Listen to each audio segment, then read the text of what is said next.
రాష్ట్ర మంత్రివర్యులు పొన్నం ప్రభాకర్ గారు మాట్లాడతారు. వేదిక మీద ఉన్న పెద్దలకు, సమావేశానికి ఇచ్చేసినటువంటి కాంగ్రెస్ కార్యకర్తలకు, నాయకులందరూ కూడా రెండు చేతులు జోడించి హృదయపూర్వకంగా నమస్కారాలు తెలియజేస్తా ఉన్నాం. ఆనాడు సెప్టెంబర్ 17 నాడు ఇదే తుక్కుగూడ విజయపేరి సభ నుంచి ఆనాడు పిలిపించినటువంటి ఈ యొక్క ప్రజాస్వామిక ప్రభుత్వాన్ని గద్దెదించి ప్రజాస్వామ్యాన్ని నెలకొల్పడానికి తెలంగాణలో ఉన్నటువంటి ప్రతి పౌరుడు, ప్రతి కాంగ్రెస్ కార్యకర్త ఏ విధంగా ప్రతిన పూనినాడో ఈరోజు మళ్ళీ దేశంలో కూడా ఏ విధంగానైనా అప్రజాస్వామికంగా, నియంతృత్వంగా, పూర్తిగా మతపరమైనటువంటి విద్వేషాలు లేవనైతే ఈ దేశం అభివృద్ధికి నిరోధకంగా మారినటువంటి నరేంద్ర మోడీ బీజేపీ ప్రభుత్వాన్ని దించడానికి జరుగుతున్నటువంటి ఈ జనజాతర సభ రేపు ఢిల్లీలో కాంగ్రెస్ కూటమి అధికారంలో వచ్చే వరకు మనమంతా మళ్ళీ గట్టిగా కృషి చేయాలని ఈ స్ఫూర్తి తీసుకొని దేశం మొత్తం మీద తెలంగాణలో ఉన్నటువంటి 17 లోక్సభ సీట్లతో పాటుగా దేశంలో ఉన్నటువంటి అందరూ కాంగ్రెస్ కూటమి అభ్యర్థులు గెలిచే విధంగా ఈ యొక్క తుక్కు కూడా మనకు వచ్చిన జాగా ఇక్కడ నుంచి ఇలా తెలంగాణ ప్రజా ప్రభుత్వాన్ని ఏర్పరచుకున్న తర్వాత ఆనాడు ఎన్నికల్లో మీరు గాని మేము గాని గ్రామంలో ఇచ్చిన విధంగా మహిళలకు ఉచితంగా బస్సు ఇస్తామన్నాం.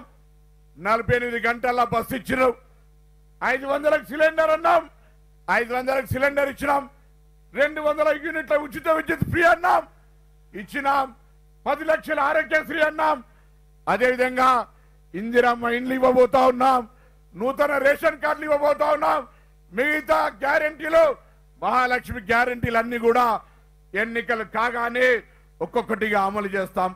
ఇవాళ ఒకటే మాట, ఆనాడు ఏ విధంగా తెలంగాణలో నియంతృత్వంగా అప్రజాస్వామికంగా ప్రభుత్వం ఉంటుందో మీరంతా క్షేత్రస్థాయిలో కష్టపడి ప్రభుత్వాన్ని గెలిపిస్తే 4 నెలలుగా ఓడిపోయినటువంటి ముఖ్యమంత్రి శాసనసభ వేదికగా చర్చ పెడితే రాలేక, కాళేశ్వరం కుంగింది జవాబు చెప్పలేక ఈ రాష్ట్రం మొత్తం అప్పులమయమైతే ఎక్కడ జవాబు చెప్పాల్సి వస్తుందని శాసనసభకు ప్రతిపక్ష నాయకుడిగా రావాలని పిలిస్తే కూడా రానటువంటి వ్యక్తి ఇప్పుడు బయలుదేరిండు.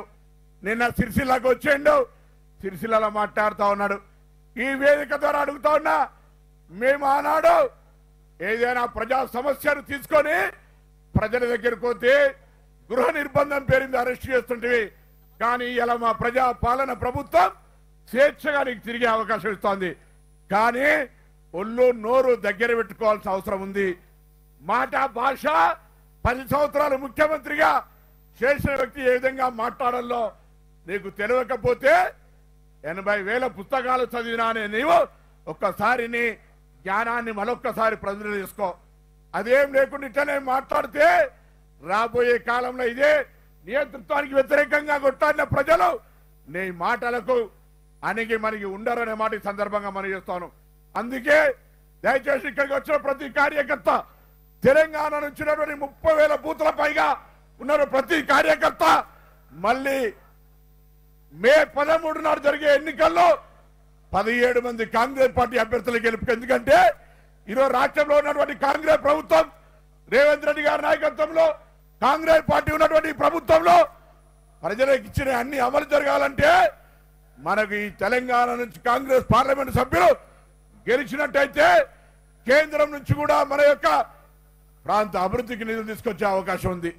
ఇలా తోడు దొంగల బీజేపీ టీఆర్ఎస్ కలిసి రైతుల పేరు మీద డ్రామా చేసే ప్రయత్నం చేస్తా ఉన్నారు. దయచేసి ఆలోచన చేయండి. ఆనాడు 15 లక్షల నల్లధనం అన్నారు.